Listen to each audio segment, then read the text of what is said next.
And we're live. As I stare at my phone. Whoops, I forgot to send out the little thing. Yay, hey, hey. Hey, hey. All right. So this could be Blackout Weekend, right? We could be doing. Oh no, next weekend. Next weekend. Yeah, next weekend after next. I'm sorry. I got ahead I of hope things. it's not this weekend because I don't have any shit together. That's right. I've just been excited looking at pictures of terrain and stuff. That's right. Me too. In 2 weeks. That's right. Yeah. That gives me time to read the rules again. Yeah, that's good.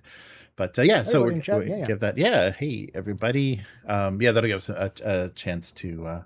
I'm looking forward to it. Yeah, that'll be fun. I think I'm hoping we'd be able to squeeze 2 games in where we can cool. Swap sides, because they're supposed to be like, that's the thing about Blackout. It's supposed to be like really tactical, like really lethal, plays on like a small footprint, and not that complex. And the sides are different. The forces are different. They like have different strengths and. Yeah. Oh, cool. And do you play? Is it scenarios where you're playing like like a attacker and defender, or is it more just like the basic rule book, which is free on the website? I think has like 6 scenarios with attacker defender, but then they put out like a supplementary rules booklet which introduced matched play, which is like, okay, like we're 2 people meeting at a tournament. We don't want to set up a scenario. Right. We use these rules. Nice. So we could do either. Okay. Or we maybe do like one scenario and that has attacker defender, and then maybe even like swap sides or swap factions or forces. But yeah, cool. Yeah, that'll be fun. I'm curious to see how looking through the rules and then how it plays, if it feels like Infinity Light, because they kind of did that. They did they tried to do a lower level intro version of it in one of the previous versions, and I don't think that moved the needle very much, because I think the attraction of that game is immediately to get into the complexity, right? So you play one of those games and you're just like, okay, now let's. So it was kind of like, was it kind of like, I want to say like whatever the kill team kind of thing became, like Spear Point? Oh yeah, like similar to that. Yeah, similar to. So it took a lot of the linked squads rules out of it, because there's a lot of fire team rules where you have these people that can all activate together and they buff each other and do all these different things. They kind of took that out because that was a whole other level of like thinking about, and it also can make the game smaller too. Right. Okay. But and we'll talk a little bit about Corvus Belli. They're getting up there. Oh, nice. They just hit 25 years old. Wow. Yeah. I can't believe they've been around that long, because I don't remember. Didn't they kind of start doing something else? No, they started just doing miniatures. Yeah. Okay. That's what I meant. Yeah. Like, and then the interesting thing, we'll talk about it. Sure. But the origin of Infinity is a D&D campaign. Never gonna play. Sorry, man. Never gonna play. Lost me. No. But the game itself is nothing like that. Right. But that's why they stuck with D20s. That's why it's a tactical game with D20s, is because the world building started as a sci-fi D&D campaign. Yeah, isn't that amazing? it's like yeah. Hey, Record of Lodos War anime started as a D&D campaign. Right. Yeah, there's a lot just like, and I'm surprised that they didn't, because that would have probably been more successful. I'm surprised they went with Modiphius and did a 2D20 RPG when they could have gone for the bigger audience. So that probably says a lot about their kind of integrity, though. Like, they worked with a smaller company. Yeah, so yeah, we'll talk a bit about them. They got a big birthday coming up. 25. Yeah. Oh, half a D&D, 50, right? Yeah. I was surprised, and I'm surprised the connection to D&D too. I was like, oh wow, that's weird. But there's a lot of like, funny things like that were inspired by role play RPG campaigns. Inspired by. Vaguely inspired by. Right? Yes, that's right. So in 2 weeks we're going to try some Blackout, and we're going to try to record it. I'll try to figure out some way to the miniatures are much bigger than I'm used to, right? 32 millimeters, right? But that might be hard to record. It might kind of be like our game of like Arcane Brawl. Okay. Yeah. I was looking back at our Oathmark, the kind of Oathmarks. Some of those boards looked great though. Like, we were able to like get them photographed really well. Like, we got an angle and we had the dice tray. So I want to try to set something up like that. Yeah. Man, hopefully the Blackout games will not go like the Oathmark games, because I just got schooled in those games. Those dwarves, man. Like I said in that one, like, okay, at no point during that Oathmark game did any of the elves fail an activation or a morale or a break test. So they literally stayed on the table until the last model.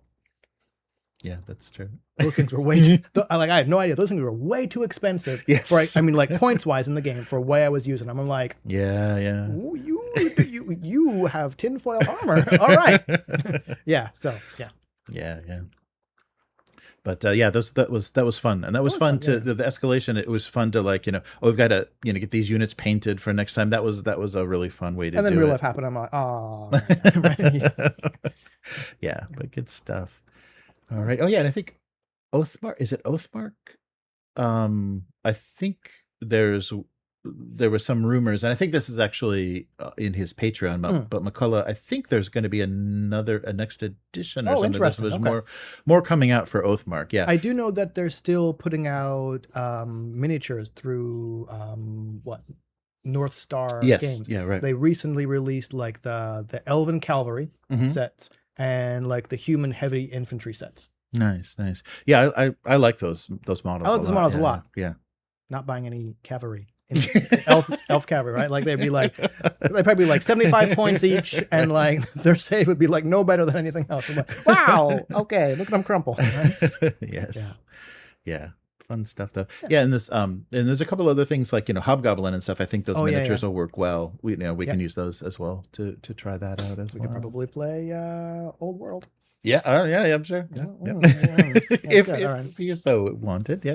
No, if anything, I'd go back to War Master. Yeah. Oh yeah, there's or like a Discord. I've been watching people post their stuff like, oh yeah, that's really fun. That's a lot of models, and really fun. I was cleaning up my working area, and I was like, what's this box? I'm like, oh yeah, my 10mm Wood Elves that Jeremy printed for me. Cool.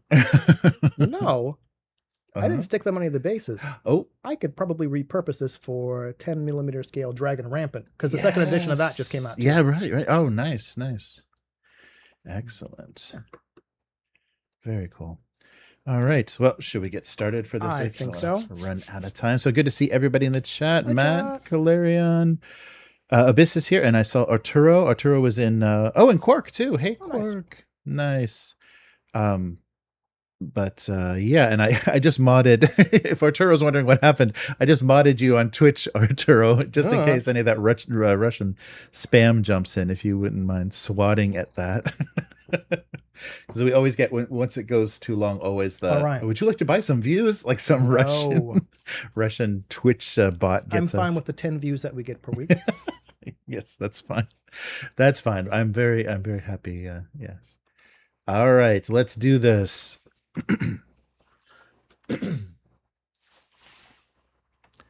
Welcome to the weekly. I'm Jeremy. I'm Chris. And before we get started, I have a statement that I need to read. We are not podcasting. Podcasting is defined as a commercial activity involving the delivery of criticism or opinions for profit. We are traveling on our private internet connection as a matter of right. We are not engaged in commerce and therefore not subject to any local statutes. Furthermore, we do not consent to any contract with you or the agency you represent. We are living flesh and blood men/women, not corporate fiction or straw men listed on any government identification. Unless there is a verified opinion or harsh review, meaning a review with an actual victim, there is no crime here. By demanding us to podcast, you are attempting to force us into a commercial contract, which we decline. But we have a Patreon. Shit. Okay, well, welcome to the podcast. Is that the legal definition of podcast? Yes, that's the legal. Okay, interesting. All right. If you get stopped by any authorities, just show them I'll print out the paper for you. You can show them. Yeah, yeah. I've been watching too many sovereign citizen videos. Okay. This week on the weekly, Corvus Belli turns 25. Atlas Games quits Amazon. Okay. D&D on Fortnite.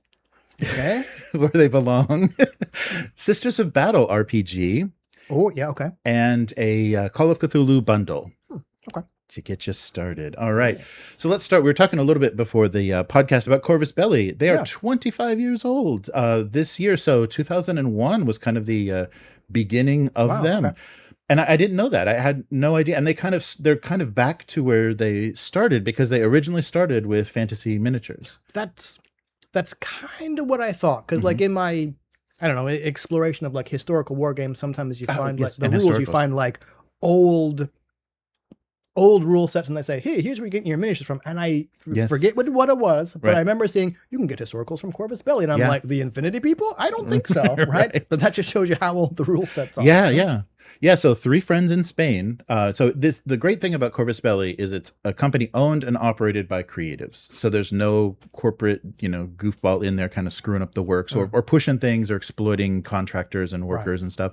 So 3 friends in 2001, sculptor Fernando Liste, Carlos Torres, and Pilar Rivero. Their passion for miniatures and gaming got them to form a company originally called Corvus, but that was taken, so they had to go with Corvus Belli for the domain name for the website.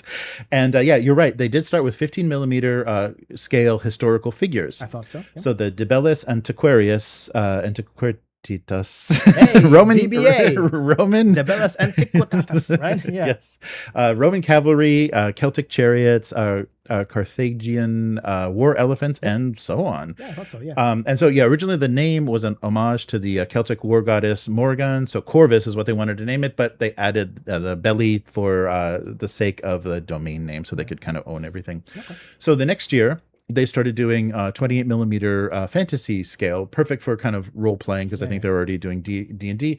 And the brand that was under was Warcrow, so kind of the meaning of Corvus Belli, the translation. And it's not quite clear, like the actual beginning of Infinity, because Infinity started its life as a heavily modified, D20 D&D game. So Gutier Lusquinos was running a game, and they loved the setting so much they said, let's just make a game about this. And really, at that time, the only skirmish level sci-fi war game was Necromunda from 1998. There wasn't anything. I mean, I guess like big and known, because we're talking 2002. Right. I was wondering about Warzone. Had that fallen apart by that time? Oh, Warzone, the miniatures game. Oh no, that's right. Yeah, I think so. I think it was dead by 2000. Okay. Yeah. Only because I remember, like, as a teenager, picking up the miniature war game books. Aging myself, that was prior to 2000. Right.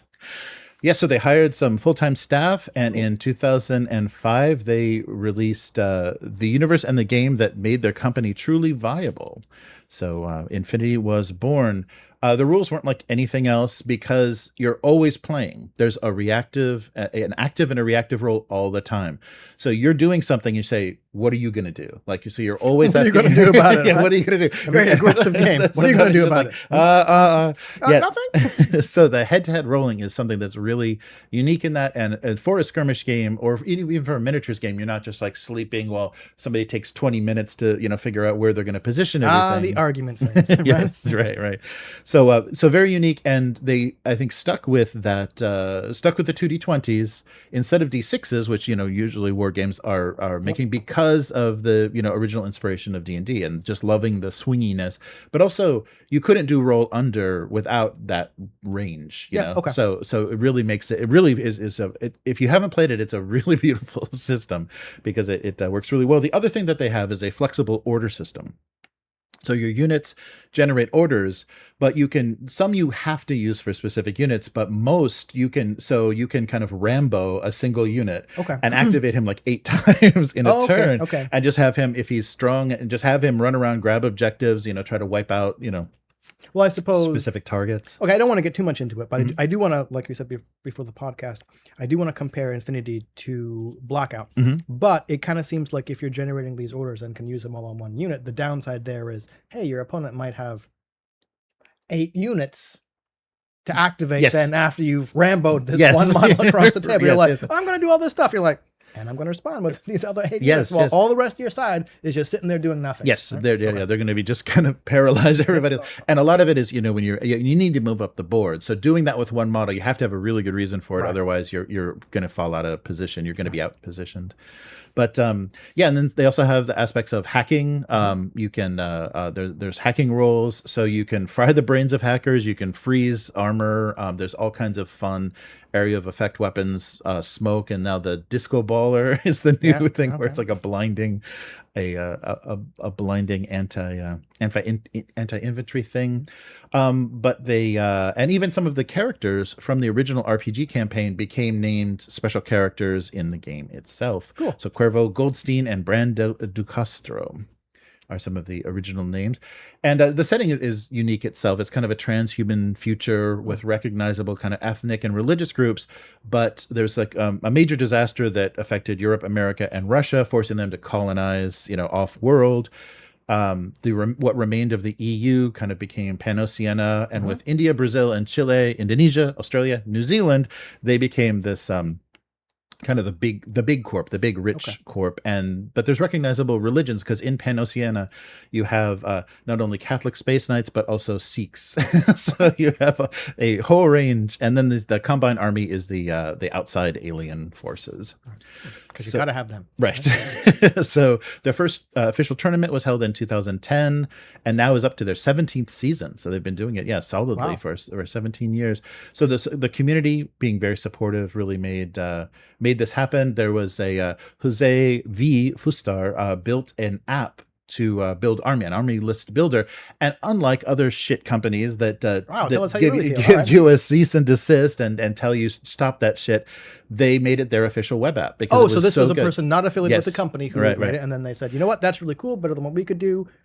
Yep. Probably, can we use it? Yep. Yep. And so it got official approval in 2012. And from there, and so you could tell that the game was getting traction because it's a very exact game. Terrain is very important, and a lot of third parties started building terrain for it because you need a lot of board coverage. The thing that started with second edition is the sectorial armies, so kind of sub factions within the main faction to give more flavor and more variety. And the thing that really slowed down the early development, they say, of Infinity, though, is there were no native English speakers in the company. It was all so Spanish speakers, were loving it. The tournaments in Spain and everything went really well. But this all changed with third edition called N3, Infinity N3, released in 2024 or 2014. Sorry, 2014. 2014. Yes, 2014, and that also introduced the Toha, a new alien faction, not connected with the original the Combine army.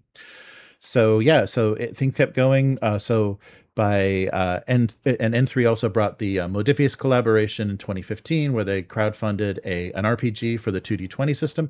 They funded 17 books for that and physical copies became available in 2018 at retail. And I think they basically covered everything up of the world in N3 up to that point for the RPG. Cool. It's pretty amazing. They started kind of branching out with board games. I think so. So staying in the world, they did a board game project called Aristeia. It's a kind of a combat sport game, kind of hex-based, based in the Infinity universe, but a lot of really fun characters and really quick, fun gameplay. And after that, they did Infinity Defiance, which is kind of a tile-crawling, more narrative game. And then a Massive Mechs versus Monsters in Tag Raid in 2021. And then they came back to their roots. So finally, in 2022, they crowdfunded Warcrow Adventures, which is their fantasy line. Okay. So this is a narrative board game set in the world of Warcrow. So they created a background and setting now for their fantasy characters. That's all original, but it's still, elves, dwarves, and orcs and things. But otherwise, it's not fantasy. Right. and that kind of brought them back to where they started with their 28 millimeter fantasy miniatures. Okay, now to your 15. Yes, right? yeah, right. Now to your 15 historical RPG, right? Yeah, you have to get back to that. And then fourth edition brought what they called Code 1, which was a kind of a simplified rule set to bring people into the game. And we are now up to N5, which is the most recent version of the game. And it's all free. Like the basic rules are all free in a PDF through the app. They're hyperlinked, rules, readings, and everything. So you can play this game completely free. And they're kind of friendly with model proxying because it's hard to keep stuff in print. So they've got a lot of stuff units that people want to play that it's hard to find them physically. So they're friendly with proxying, but it's really fun, and it's a game you can play with a laser pointer to make sure you have line of sight.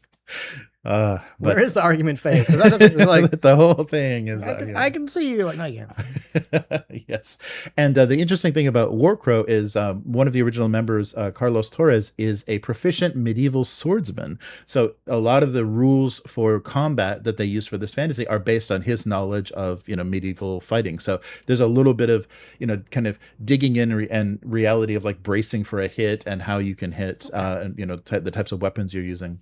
So yes, the world of Lindworm is what they call the Warcrow setting. So yeah, so happy birthday, Corvus Belli. That's great. Yeah, and they've been present now for 25 years. They've been really present, putting things out and really staying. But it's funny. I don't know why they're not in every conversation, because you think more, because I think Games Workshop, Mantic, Warlord, it's like it takes a while to get to Corvus Belli, but they have been probably the most successful and really pushing things and pushing their own thing. Like they're not doing licensed stuff. And do you think it's because they're not based in an English language company? It might country. Yeah, because they do have a few, especially with the board games, they have a few kind of translation errors or rules clarifications. It's like, I'm sure in Spanish that makes more sense, and they just didn't quite nail it in English. But a great company, and it's well worth supporting because they didn't bring any of the corpo scumbags in. Nobody bought them out. They're remaining true to their original vision and their original passions. So yeah, if you haven't tried any of their games, try it out. They've originally went with an anime aesthetic that was a little cheesecakey. Maybe that's also why. Yeah. No, because I remember Shut Up and Sit Down, or somebody was, once they were getting into war games, they bought a bunch of original Infinity stuff and said, "Oh, I'm kind of shy about putting this on the table because it's a little too sexy." So yeah, I think really the Puritan the Puritan angle of the rest of the world outside of Spain did slow that down, because now things are more. The units are a little chunkier, so easier to paint, because that's easier the thing to too. not break. Yeah, and they're metal too. They're mostly white metal. Which is another thing that maybe people hesitate a little bit, because you're dealing with super glue and all that good stuff, getting them assembled. But so check them out. They're definitely Corvus Belli, a great company. And even if you want to just Aristeia is a really fun. I think there's a second edition coming out. There's a digital game now. I think there's a PC game for Aristeia to play. So good stuff. But again, an interesting message from Matt, and he saw a post by Atlas Games. So Atlas Games posted free games and accessories at Amazon's expense. So John Nephew of Atlas Games published a post on the Atlas Games website, and he said there are free games at the bottom of this post. Stick with me. But he said, it's referring to Amazon. Amazon.com is at best a lousy business partner and is often a hostile adversary for small businesses that have to work with it. So they'll just say, they're talking about kind of this bait and switch that they are dealing with. So they have a program on Amazon called FBA, Fulfilled by Amazon. And so this promotion, they cost us a huge amount of money. So because I guess Amazon is so automated, they feel very gaslit, and there's all kinds of extra charges and things that they're having to deal with. They got a recent bill of hundreds of dollars for storage and shipping fees from Amazon, and where they claimed products weighing a few ounces were actually 72 pounds. So they're charging them by weight and things, and it's completely inaccurate. So after messing around with this program, they've decided that's it. They're removing everything from their Amazon FBA program. But to do that, they have to pay Amazon to remove everything. So here's the options. You can either have the inventory sent back to them, which costs money. You can have them destroy it, which is the very same fee, or because the return fee is based on weight, they decided to take advantage of this opportunity and try something interesting.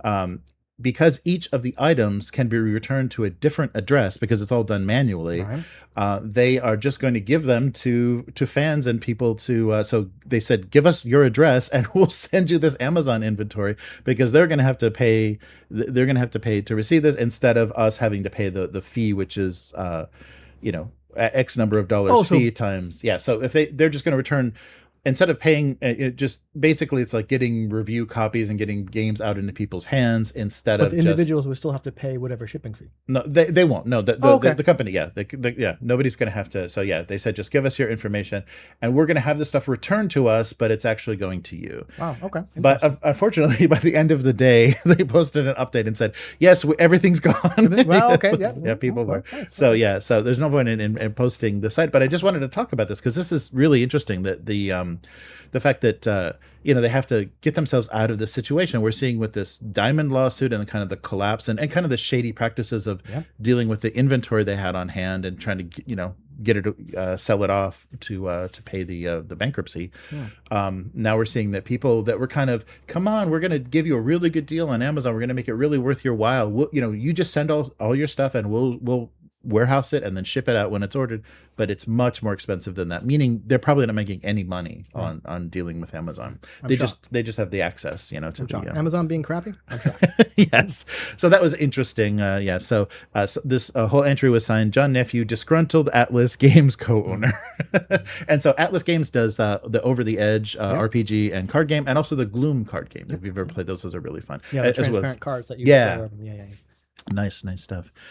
All right. Well, I know you've been waiting for. So we haven't seen an actual rule book release for 2026 so far from D&D, but we're getting Fortnite. So log in. You get your banana suit on, and so this is absolutely ridiculous. And the fact that this even made it into the news is so stupid. So no sign of any new D&D source books, but they're getting 5 fan-made Fortnite islands. Sorry. Okay. Okay. 5 fan-made Fortnite islands. Yeah, say that 5 times fast. Right. So I guess Wizards of the Coast is out of the building new technology game. They're not going to learn anything new. They're not going to hire anybody to do this. So they're working with community creators Chartis and TerraVision Games to make a new series of fan-made D&D themed islands. So they're kind of officially approved, but they're made by people that are already making silly, little battlegrounds and stuff in Fortnite. So the 5 that they built, and the codes are included in this post. So if you just look for this, you can get the codes to visit all of these islands. So D&D box fight, D&D treasure, RNG, whatever that means, D&D dungeon death run, boss fight, and zombie dragon adventure. So this goes back to what you said multiple times. What the hell is D&D as an IP? It's a lifestyle brand. It is a lifestyle brand. It is a brand that you slap on another product to get all the whales to buy extra shit. Yeah, that's really weird. So this is 5 islands, including a PvP arena, a social hub, a platformer. I guess one of these, maybe the box fights is kind of a platformer. And a large co-op roguelike So the largest co-op roguelike in Fortnite history. Oof. Okay. But so how do you know this is even D&D? Well, you can expect to see things like the Yawning Portal, the Spine of the World, Mount Hotenau, and many legends of D&D like Clouth the Dragon and Varlindra Shadowmantle. Verlinda Shadowmantle. Everybody knows that's a household name. That's like Xerox. So who exactly is this for? Who is excited about this? It's an interesting thing because I think people that played Fortnite seriously, kind of addictively, are never going to get to a tabletop. They're not even going to log into a D&D Beyond. So why would they? Okay, I don't play Fortnite. Mm-hmm.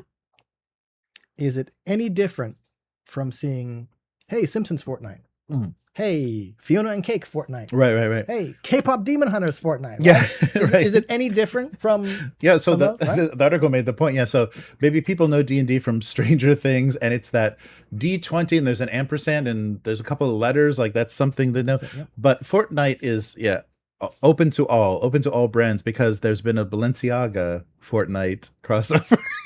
I don't know how that works. Maybe some fashion for your skin, the character skins. Yes, but it's very funny. It's like that. So that's what they're doing. They're just making a deal with Fortnite to have some amateurs make a. Okay. You know what? They have proven they can't make anything video game themselves. So why not? Right? Yeah. Right. Yeah. So very funny. Anyway. All right, but something interesting and a little more fun and definitely more fun definitely fan made. Yeah, what could be more fun than Fortnite? Okay, a free unofficial 40K TTRPG, Lex Ecclesiastica. Yep. So this is the kind of the love of the Sisters of Battle, the ever zealous Adepta Sororitas, as they're officially called, trademark. By Games Workshop. So this is a fan made kind of amateur made, it's a designer but not working with Games Workshop, has made an RPG for the Sisters of Battle, the Enlightened Emperor's divine force, the divine grace of the Emperor, and they fight in his name against the onslaught of chaos. So this is a narrative RPG, the narrative focused RPG, and basically, the game runs on the Resistance Toolbox, so a system built around struggle. So you've got your main stats, your 5 main stats: body, faith, authority, fortune, and corruption. There's no health bar, there's no HP, but you're juggling these stats, probably the loss of these stats throughout the campaign. So losing the ability to do certain things. And depending on your build, you can resist certain events and are affected by others. So, for example, a canoness in training is built for leadership, so she has an ability called They Serve Me, and she can grant mastery to whatever role a fellow battle sister is attempting, but only if they're following her orders. Right. So there's a lot, and this is really fun to like hyper focus on one faction and just really get in there, and this is something that I think people, even though Cubicle 7 is churning out a lot of stuff, like, there is specific stuff like playing an all orc or an all, Sisters of Battle kind of thing that I think appeals to people. And it's cool that, somebody actually picked this up and like we said, when we kind of looked at Wrath and Glory, that's because that's the new one, right? Wrath and Glory. Yeah. Right? You're just like, cool, they got all this stuff. And you're just like, as xenophobic as the 40K universe is, like, what is the reason that you could have like an orc, like an orc, whatever, and like an Eldari, and like a right. What nonsense is this? Sorry, right? Right. Yes. So this is available for free, of course, on itch.io. I'll put a link to that. It's Hippolyta is the designer, and the art is beautiful. It's like, it's got that nice retro, kind of Sisters of Battle look from like the original codex, and it looks really fun. So if you're interested in this faction, this setting, doing this would be a way to do it and not give Games Workshop any money. Yeah, because they're not naming anything that they've trademarked. There's nothing in here that identifies it as something owned by Games Workshop. Oh, really? You're playing in this setting, so I don't think a cease and desist, because everything is named something else. Differently. Okay, but this has been on my radar for a while, so I've seen it for a while, but I haven't had a chance to download it and look at it. So, but so check that out. I'll put a link to that. Yeah, cool. And finally, so you want to try out Call of Cthulhu? Well, I got a bundle for you. Why are you gonna like open the side of your trench? What? All right. So yes, Humble Bundle. There is a new tryout bundle from Chaosium, and it is everything. Like I think except for a few of the most recent books and their huge box sets like the Orient Express and the Nyarlathotep, that's not included, but everything else is. So basically, kind of anything and everything was a book. Yeah. All their so digital versions of the Investigator's Handbook, the Keeper's Screen, Pulp Cthulhu, which is a kind of more less, you're a little sturdier. Like, so in that one, you could actually fight against get stuff, right? get stuff done. Yeah, you're much tougher. The Malleus Monstrum, Deadlight and Dark Turns, A Cold Fire Within, Berlin, The Wicked City, that crazy kind of 20s 20 setting for Germany, Darker Down Trails, Dark Ages, Cthulhu Dark Ages, 3rd edition. So yet another setting to play Cthulhu in. Reign of Terror, Mansions of Madness, Peterson's Abominations, Alone Against the Tide, Alone Against the Frost, Nameless Horrors, lots of things. Like Tide, Frost, you missed like Earth and Sky, right? Nameless Horrors, The Keeper's Rulebook, Gateway to Terror, the Grand Grimoire, basically everything. The starter set is included, which the great thing about that is it gives you that solo, learn to play solo adventure. in that it as well. Real short. You go crazy. All right, done. Yes, Peterson. So Doors to Darkness, Peterson's Guide to Lovecraftian Horrors, and of course the Call of Cthulhu coloring book. Right. Yes. What color is that? One from Out of Space. Right. So for only $27.50 US, you get all 26 items. Wow. And it goes down to, I think it's like $5, and you get kind of like the 5 kind of starter items. But yeah, it's a ton of content. I mean, it's really anything you're ever going to need digitally to play Call of Cthulhu. And if you use assets from these PDFs, you don't really even have to buy any additional modules or anything, because everything every VTT can play the basic RPG, the BRPG rule set. So yeah, that's pretty amazing. And if you're interested in this, want to see those books, it also helps the channel. So yeah, we've got an affiliate link for the channel, and yeah, it's pretty generous. Humble Bundle used to have their own affiliate program, and they've kind of traded it off to a larger company, and it's gotten much better. It runs much better. Okay. So it helps a lot. So click on that link if this is interesting. Somewhere. Oh yeah, so it's somewhere in the description. In the description, but yeah, so try out that Call of Cthulhu. So I think it's got another week. It's been going on for a little bit, so it's got another week. So that's gonna do it for this week. Where can people find you? Instagram and Blue Sky. That's Hivemind, HYVEMYND, where I'm still okay. In order to have stuff ready for Blackout next week, doing the parenting and all kind of other commitments, wasn't able to actually do an on-screen unboxing, which is wanted to do. I'll do it as a blog post. So I have been taking pictures of this stuff as I kind of unbox it. Nice. I was doing like a little mini thread on Blue Sky about okay, here's the box, here's what you get, and kind of comparing the cast resin models to the one-piece resin models. Right. I do intend to write that up as a longer one, but there are little snippets of that on both Instagram and Blue Sky. How did they do? Like quality wise, I don't want to spoil it. No, spoilers. No, but I see. Okay, people in the Discord, Blackout Discord, were really helpful because there's metal, one piece, and cast resin available, and they're like, here's the strengths and weaknesses of kind of each one, and it really kind of depends on what kind of modeler you are, how comfortable you are putting multi-piece together, and whether you want to deal with carcinogenic. Well, that right, but sorry, I can see the benefits of each, right? Right. One piece was real easy, just remove these struts. Cast is okay, there's some give to this plastic, meaning gum barrels and stuff aren't going to snap off, right?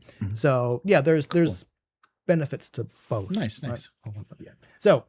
How about you? And yes, I'm doing a single panel gag cartoon, abuse cartoons on YouTube and Twitch. I haven't streamed for a while, but you can read this cartoon on gocomics.com/domestic abuse. And also check out rcharvey.com for cartooning and comics history, a huge 20-year archive of that. So a lot of wonderful writing on comic book history. And if you like what we're doing here on the weekly, consider becoming a weekling. The strongest of all supporters. You can do that at patreon.com/upturntable. Let us know what you want to see more of or hear more about on the weekly.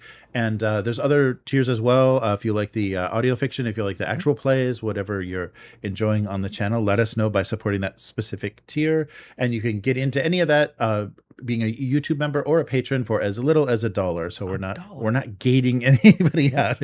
We'll make a whole shiny quarter out of that, but it doesn't matter. It's about community, folks.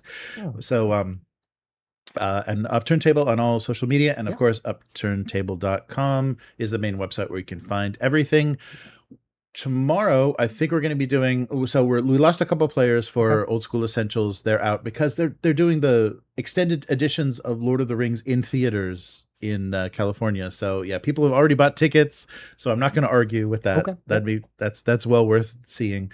But we're going to try Dungeon Inc., the Merry Mushmen English translation of a French game, which basically you are hosts in, and you build these rooms for your clients, and these clients are rooms where you want them to die so you can loot their bodies because you're all monsters. You're all playing monsters. All right. So it's that reversed. Yeah, it's that reversed. It's the dungeon crawl reverse. Yes, right? yes. Cool. But it's humorous. They said they're inspired by things like Dungeon Keeper or Paranoia. So you're kind of running, you're working for this like big faceless corporation. Right. Dungeon Inc. Dungeon that's what it is. I thought it was INK. Oh, it's sorry. INC. Yeah, Dungeon INC. Inc. Yes, Gotcha. yes. Yep. So take a look at that. We're going to play their quick start because it's currently crowdfunding. Oh, cool. So we'll play their quick start and see how that goes. Yeah, looks fun.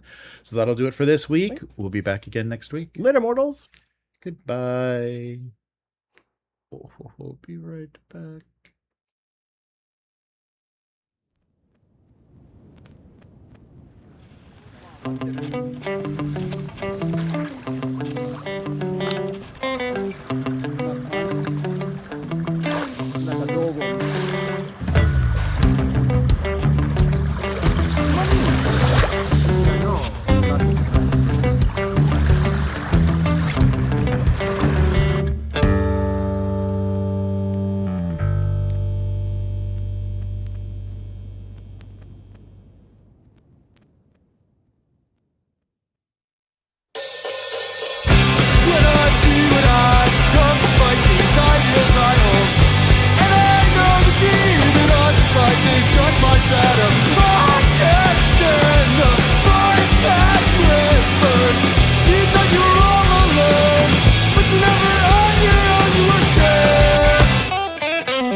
All right.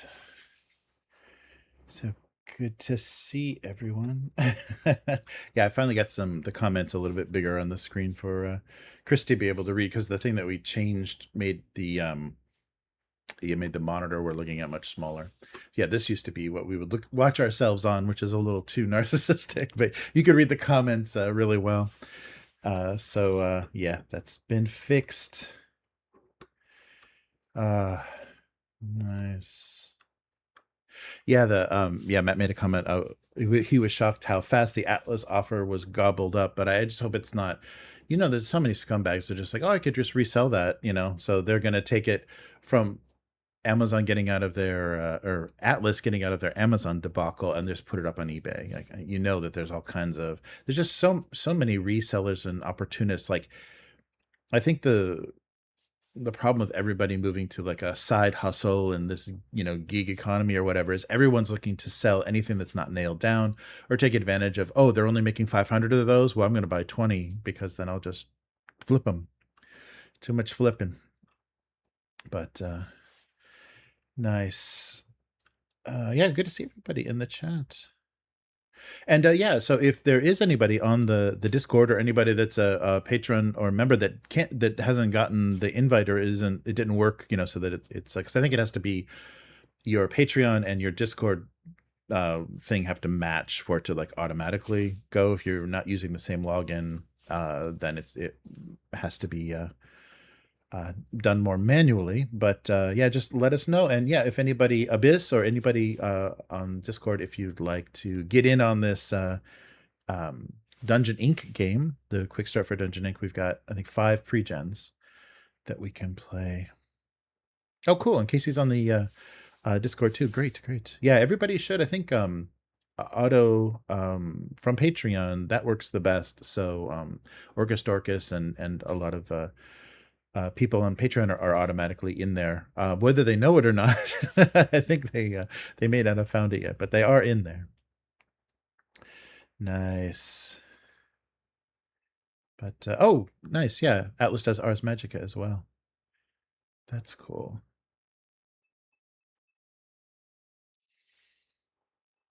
Oh, interesting. Yeah, Matt's saying role playing in 40K is something I question. Be very limited. Yeah, Rogue Trader is probably the only one with wiggle room. Yeah, that's very true because yeah, playing is Space Marines, when you're specifically, doing bad shit, like combat operations and stuff as squads of Space Marines, it kind of makes sense. But there is not really a lot of role playing. It's just drop us in there and let us shoot a bunch of shit. If you go back to watch, Chris did a modified version using Fate of the Death Watch. So kind of using the setting and stats from the Fantasy Flight Death Watch RPG, kind of modified it, and we played as Death Watch with actual 40K miniatures. Nice. But yeah, that's cool. And so yeah, Matt posted the link also for Goodman Games extended their DCC Humble Bundle, which is insane. I mean, it's none of the early 5e stuff, but it's almost everything after that. Purple Planet. There's I think some Lankmarv, Dying Earth. There's a ton of stuff in there. But yeah, no, I would definitely, if you guys are interested in going back to DCC, I would love to run Purple Planet or Dying Earth, starting with the funnel, and play a bit of a campaign with that. That would be really fun. there they are, the cheap views on Twitch. Nice. Oh, cool. So Matt's gonna see 2 towers on Saturday. Oh, yeah, that stuff. Oh yeah, Arturo, yeah, talking about the Dark Heresy. Yeah, that could be really fun. Yeah, because the Rogue Trader, I played maybe like 10 hours of the Rogue Trader. That I like that a lot. But playing as Inquisitors would be awesome. So we'll see how that, because they did a really good job with that. So we'll see how that goes as well. Nice. Yeah, I think they're doing much better for PC games and stuff. The IP does much better with video games than with tabletop RPGs.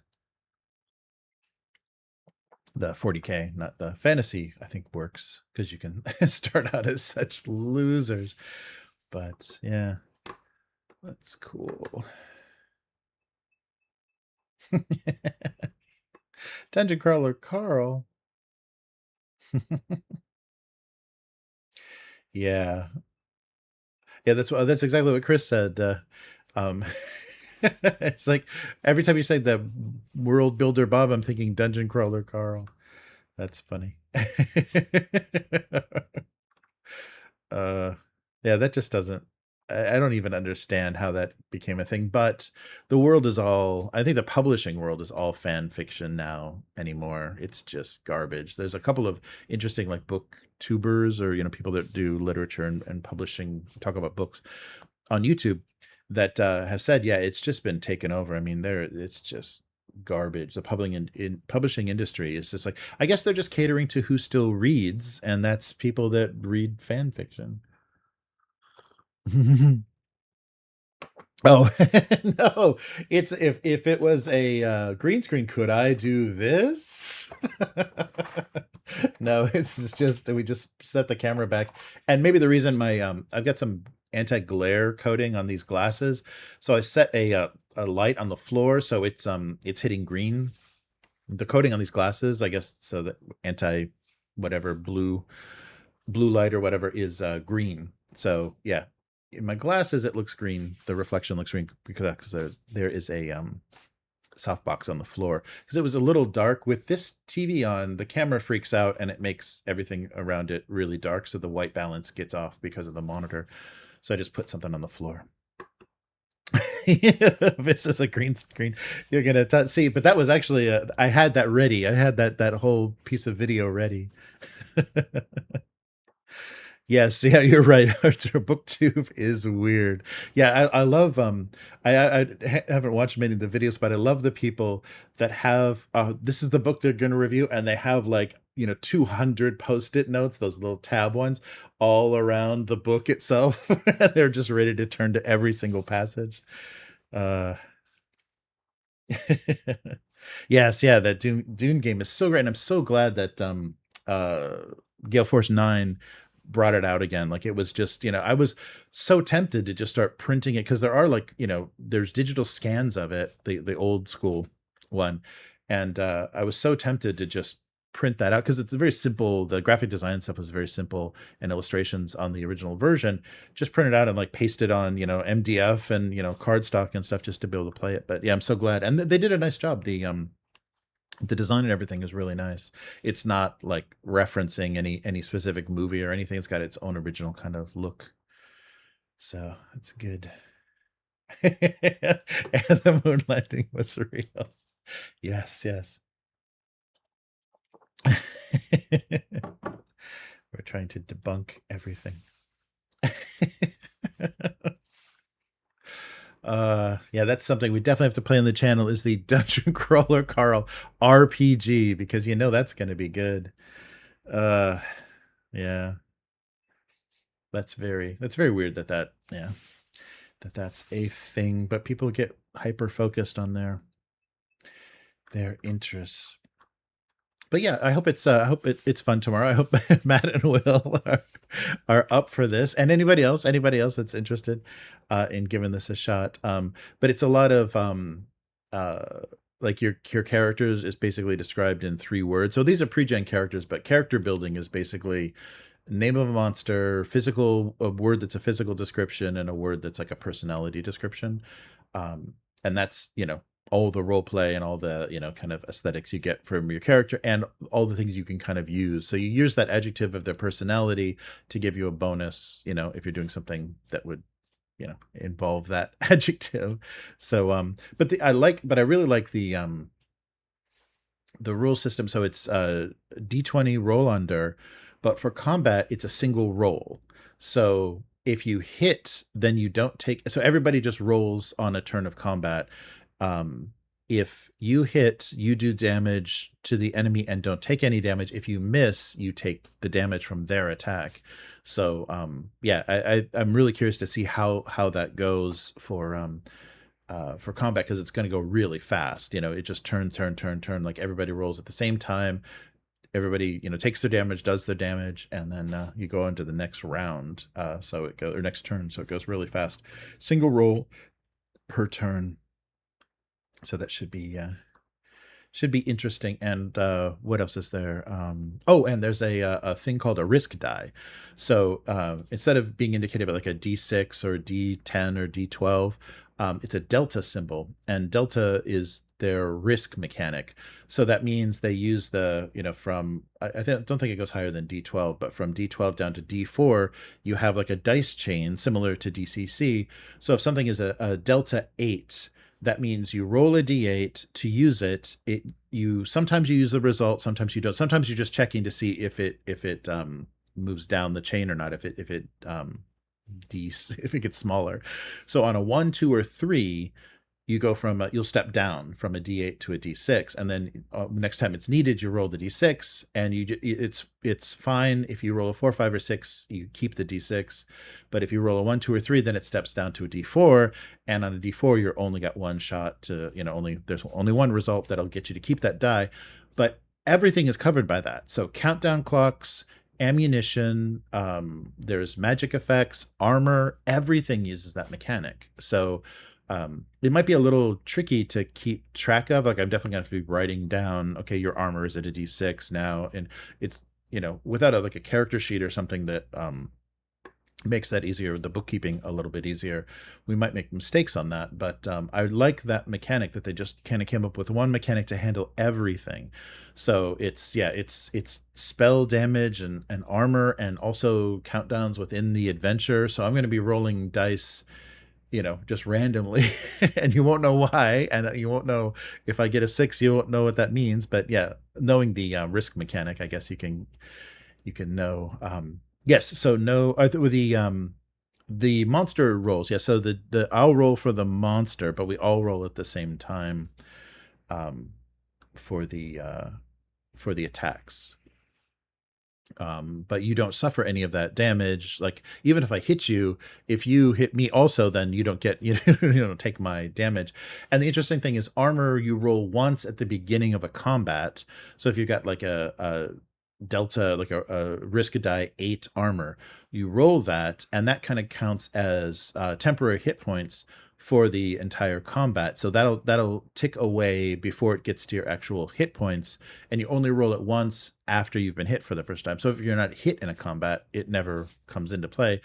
But so if you for that combat, if you rolled a 1, 2, or 3, you'll still get that protection, but then the next time you roll it, it's going to step down to a D6.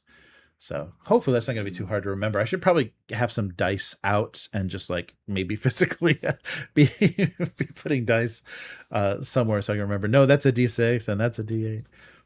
Yeah. And so anything that goes down to, so if you fail on a D4 risk die roll, and it steps down to 0, then either the armor breaks, the weapon breaks, the damage stops, the clock, clock ticks down. So we'll see. Oh, okay, cool. Yeah, that's not a bad idea. Yeah, do actions and then edit them down. All right, take care, Quark. Thanks for stopping in. Nice. Yeah, very good, very good. Yeah, I think you guys in Roll20, I think I might do it in Roll20 because that's the easiest thing to drag on the fly, drag graphics and stuff into. You can create those I forget what they call them, tasks or whatever on that far menu. So without the super duper subscription, I can't share ones I make with you, but you guys can make your own one. So yeah, you can edit those to step down things as well. Just change the D8 to a D6 in that. So just have an armor button, that's connected to roll D. I wonder if you can tell it, because it's just those really simple formulas. So I wonder if you can tell it on a 1, 2, or 3, display, whatever, step down, whatever. But yeah, I'm just curious. I like because this is based on Black Hack, because I think Mary Mushman published Black Hack, so it's based on Black Hack, White Hack, and their own kind of stuff for the system. So Should be fun, and it'll be a pretty straightforward one shot with some wacky fantasy comedy in it. uh, but nice. All right. So what else is going on? Yeah, so I'm looking forward to So Chris went all in on a 2-player. I don't think did the 2-player set. I can't remember. I think maybe pieced together kind of a 2-player set from the Blackout guys, and so we're gonna get a chance to play some sci-fi tactical skirmish stuff. That's right. Warzone was and I guess because 40K had already by that time, it wasn't skirmish anymore, by 2000. That's why the Corvus Belli guys were saying basically Necromunda was the only thing that they were inspired by and competing with at their scale, because it's very few models. You can literally play Infinity with 3 models. Very small model counts. Nice. Oh, scroll up a bit. Oh, what did I miss? Yeah. So we'll so there are a lot of GM roles in the game, because I'm always rolling on my risk dice. Like there's a lot of things that'll be in effect, kind of like wandering monster rolls and all that stuff. It's all risk dice. So all the dungeon crawler. Let me go up a bit here. All right. Yeah, so Goodman Games extended that.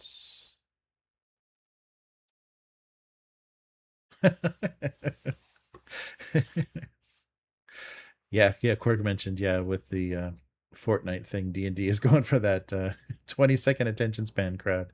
Yeah, it's exactly. And it's so weird. Like Fortnite is just it's just like a garbage heap of IPs. Just everything is in there now. I mean, every major IP has done some kind of collaboration. So you've got, I don't know if like specifically Mickey Mouse, but every other Disney property is in there, including stuff they bought from Fox. They did a whole Simpsons thing, a whole Simpsons world, and everything. And it's like, the sad thing is, it's kind of like stuff that's dead. It's like dying IPs or stuff that wasn't even popular. And what was the didn't one of the I think maybe the episode 9, was it Force Awakens, Last Jedi, and something, whatever the third one was. They did a reveal. I think they did the Palpatine reveal in Fortnite. Like J.J. Abrams was like doing a video, like a live Fortnite thing. That was insane. That's so stupid, and it didn't get anybody to any of the Zoomers to like that crap anymore.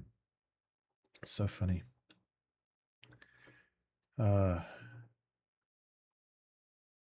Let's see. Sorry if I missed anything, Matt. Let's see. Yes. Yeah, I need a fireplace. And I also want to get this down. I didn't have anything short enough. I want to get this down a step, so it's like right here, not here, but I don't have any shelf that was any furniture small enough, and probably something on wheels so I can kind of get it out of the way. But we'll see. It's our fireside chat era of the weekly. Just change the set every once in a while. Nice. Yeah, just like the Mandalorian to attend a virtual concert of an accused sexual harasser, hip hop star. Yes, only Fortnite. Excellent. Oh yeah, where's Vero? It's been a while.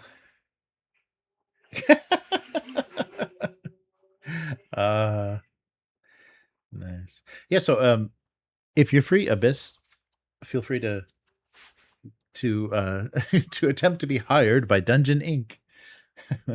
Of course, the quick start you're playing, basically like applicants, basically new hires. But yeah, I don't think there's anything. I guess we could take a look at the bundles. If you guys weren't convinced, let's see what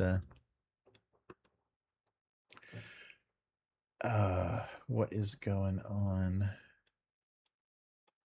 Oh, that used to be insanely hard to get into. All right, books. Oh, they've got a Lone Wolf and Cub. That's a good series if you're interested. The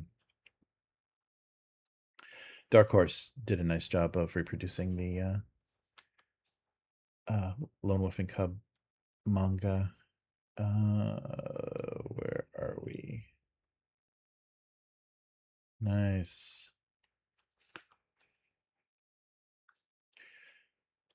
Yeah, that is everything. Oh yeah, if you're not convinced, I'll try to convince you here. Of the look at this insane. I'm gonna turn my little window on here. But is it here? Boom. Oh, sorry, I was gonna block some of the chat.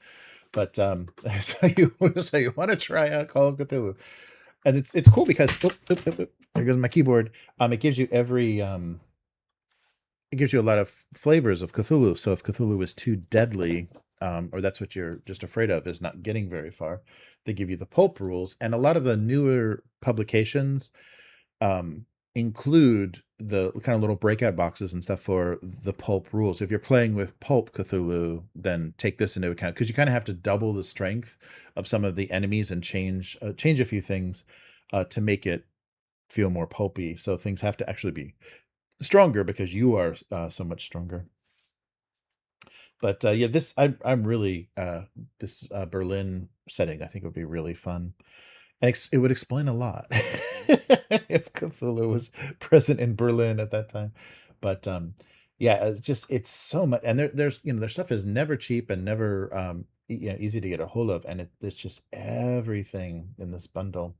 Yeah, so I wonder, I mean, as long as they're still doing new stuff, it makes sense. But to, especially, Dungeon Crawl Classics, and I wonder if that's going to hurt sales, like physical sales, to do these huge bundles um, that are just everything. I guess if you miss the bundle, then, maybe it also works as advertising. It's like, oh, well, I can't get it that way.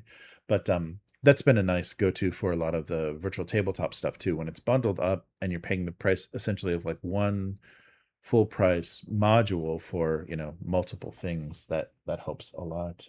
And it's also the reason we played Fallout, I think. But yeah, it's crazy. So the only thing that they do that's a little odd is when you go down, they don't want you to be too happy at the lowest price point. They're always trying to push you up, so always that lowest price point is not very useful. So oh no, I guess you do get the starter set though. So that's a lot. That's 3 adventures plus the solo adventure for the keeper. And yeah, I guess no, I guess it's not as bad as I thought, because sometimes, yeah, when I saw the coloring book in there, I'm like, yeah, of course they're going to give you the coloring book. But actually this isn't bad, because it is the starter set. So for $5 to get the starter set, because the starter set is like $30 or $40, the physical one is more than that. Yeah, so they do pretty well. So you're getting the keeper's rule book, and basically you don't have to buy the investigator's book. That just takes out a lot of the unnecessary stuff, and I think gives more setting. Like if you're playing 20s, 1920s, 30s, it gives you a lot of historical background and stuff, like who are popular media figures, who are current politicians worldwide and stuff. So yeah, but groovy bundles. I'm glad there's a couple of people, a couple of other companies that have tried to get into this, mostly in the kind of video game bundle thing, but I haven't seen so basically Bag of Holding and Humble Bundle seem to be the best, and the representing some of the better publishers and stuff. Yay. And then the other, what was the other one? So oh yeah, the one that's still kicking, the DCC. Yeah, we got an extra week of this insane bundle. So $44 for 99 items, but that does include the oh, maybe they extended it too because they still have physical, because usually when they run out of physical, they knock it off on the page. They knock off that tier. So you can still get the pack of the four greatest hits, four random DCC floppy books. Jeez, but for 1980. Is that what that says? Yeah, $19.80. You get 98 DCC. This is insane. Both of these are very insane bundles, but this is absolutely insane. So it's all Dungeon Crawl Classic. So it won't go back to like one, like 1 through 10 or 1 through 20, whatever their 5e stuff was. But it's everything after that, curated by World Builder Bob. But yeah, absolutely insane number of stuff for $20. Because one of these is $20. Like one of these physical floppies is $20. So that's why I think the price jumps up so much for the physical bundle, is because those are expensive. Yeah, that's why it's an extra $20, because that's how much these floppies cost. But they're going to give you a 5. Wow. Very nice. Yeah, so I wonder if it helps. I don't know. There's probably not good ways to track any of this stuff, but I wonder if games that do big bundles like this get played, and so you see more activity, more games available on Roll20 or Find a Game or whatever those the different websites, or even like activity on Discords. But it should bring in new people. But God, giving them everything they could ever want. Yeah, and it's getting to the point too where if you're not playing locally physically, this is enough to not be paying. Oh, and that was the other stuff too, is this bundle even included the token packs for VTTs as well. So yeah, you could be in Dungeon Crawl Classics for a long time.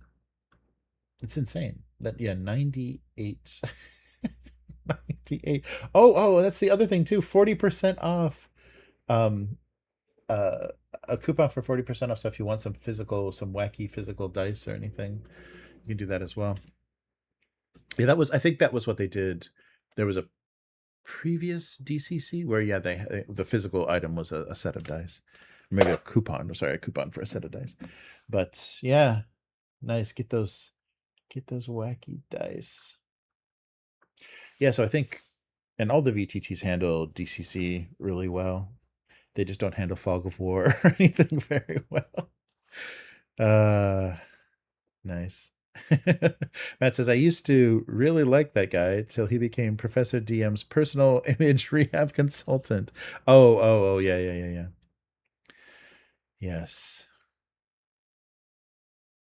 Yeah, that's right. I liked his and that was really interesting in kind of D&D and tabletop YouTube world, when the OGL thing went off, and watching everybody's reaction to it, because I think they were saying, oh, the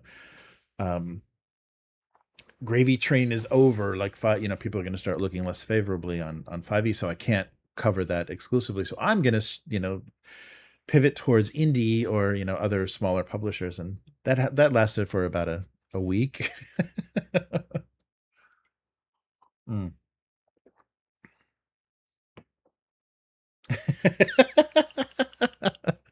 Abyss says $44 for 99 things, but my wallet demands a better deal. Yes, it needs to be more. Give us more. Yeah, but that's what with the bundles though too. Like Steam, yeah, uh like Steam, you just start hoarding. You just start like, oh yeah, I always wanted to try that, and you buy a bundle that just like, yeah, you have this digital hoard. Nice. Oh, okay, cool, Matt. Yeah. The HDMI converter thing. Yeah, let's get on a Discord call sometime and talk through that, because I'd love you to be able to, stream anything you wanted, or make anything that you have that can get a video signal a webcam. So, anything, a phone, a camcorder, anything that isn't a USB webcam can be made into a USB webcam if you can somehow get it to HDMI first. So HDMI into USB. Good stuff. Nice, nice, nice. But yeah. So yeah. Let me get this down. Good bundles. That's crazy. Yeah. The bag of holding does a good job with more obscure kind of older stuff. And they've been doing it so long that they kind of like revisit stuff and add to it. Um, but their prices are a lot higher. Like it's not that cheap, but you do get, DRM free PDFs in your wizard's cabinet forever. So that's good that they've been doing that, because that'd be a shame. And same with Humble Bundle. It's good that you just get the PDFs so that it's not locked into a specific reader, or you can't do certain things with it. Nice. Yeah, nice. uh hmm. Oh, what's up? I missed. What? Tell me you're in again. Oh, what are we in? Nice. But yeah, let's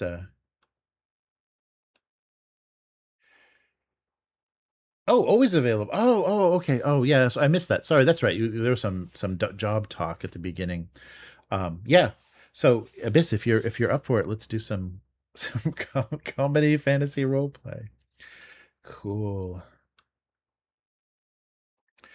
Yeah. So we'll do probably usual time. Um, should work. Nice, nice, nice. Yeah, but it's good. We had this. I'm glad that I was reading that, downloaded that quick start, and said, "Oh, this would be kind of easy to run." And I'm curious about the system, so it's good. The timing was perfect because, yeah, I don't want to either introduce Terrence's character without Terry being there, or vice versa. So, um, it's good to a good point. And I hope we can make this the next Palace of the Silver Princess session work with everybody there, because yeah, otherwise it's gonna another great introduction for a character will pass us by. Mm. Yeah. Oh, um, oh yeah, and I finally got I gotta I'll do an unboxing kind of flip through thing, but I shocked and amazed. Palladium actually shipped the Teenage Mutant Ninja Turtle books, so they came in, and I saw they're going to retail now too. And they had so much junk on that Kickstarter, it made me afraid that they would never fulfill it. But a lot of that stuff is going to retail. There was, I think, like a N World posting for new publications, and they showed, so you can get some of the alternative covers and stuff that were on their crowdfunder that maybe weren't exclusive for all that stuff now. So we'll see if people come back to playing turtle games again. But yeah, that's a wacky IP too, because I think that the comics are going strong, but they just can't seem to catch on again. Like they keep trying to do a new animated series or movies or whatever. But I think with streaming and everything, it's just one of those nostalgia. It's like Transformers and Thundercats. It's just nostalgia bait. So, Dungeon Degenerates will go from go for it. Oh, wow, that's crazy. Yeah, I should visit the U.S., fill a suitcase with Dungeon Degenerates, and then bring it over to Europe to pay for the plane ticket. Yeah, that's a great game. I really want to play that, especially with black lights, so the board is all fluorescing. I really want to play that on stream. I just can't get, anytime I get it out with anybody in person, they're like, okay. Like, fuck. I never get the excitement that I was hoping for. And there's a lot of because of the Board Gamers Guild, or whatever the hell it's called here. There's a board gaming group that meets once a month, and they're real snobby and, you know, douchey about their euros and what's they deem worthy of playing. So I am not in love with that kind of stuff. And there's an RPG branch of that which I hope isn't doing the same thing. I think they're just trying various stuff, but there's always this condescending kind of snobbiness to some of the hobby, which is weird. It's like, oh, I don't play that. So I don't know. I don't get it. And also how for some people the board games they play are their identity. It's like, no, I play these games because that's the kind of person I am. It's like, what? Whatever. Can't deal with that. But I think that's what fandom's done to a lot of people too. It's like, I watch these things, or I enjoy this intellectual property because I'm this kind of person. That's weird, and that's, I think, what's making everything suck the most. Uh oh, Matt's plotting about Arc Raiders. Yeah, I think it's separate. I don't know Steam that well, but I think the regions are separate. So I don't think you can gift across regions because they're trying to do the pricing game. And they were trying to prevent people from doing that, like buying a Malaysian copy of a $70 game, to get it for actually $40 in your currency. Yeah. Nice.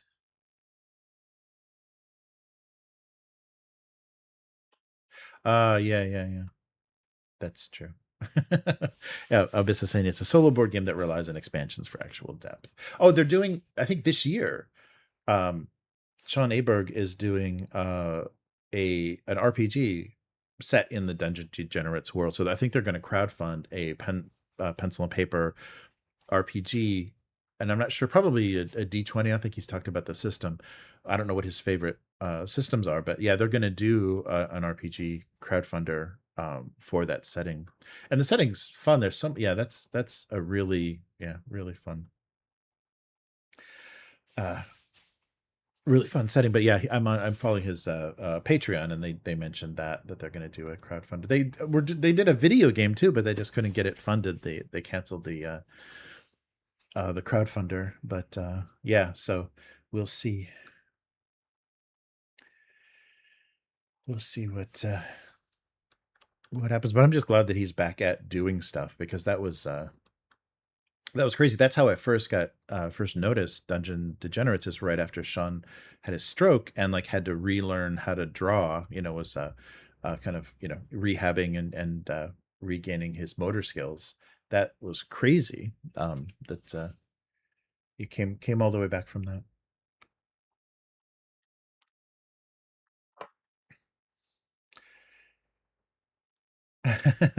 Nice. So Professor DM did a review of one of the games that I backed, Sickest Witch. The creator was super happy. Oh, I'm sure. Yeah, he's got a lot of viewers.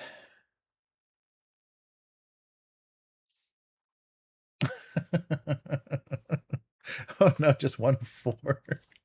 1 of 4 games. Yeah, it's funny. The dynamic for all that stuff is very funny. But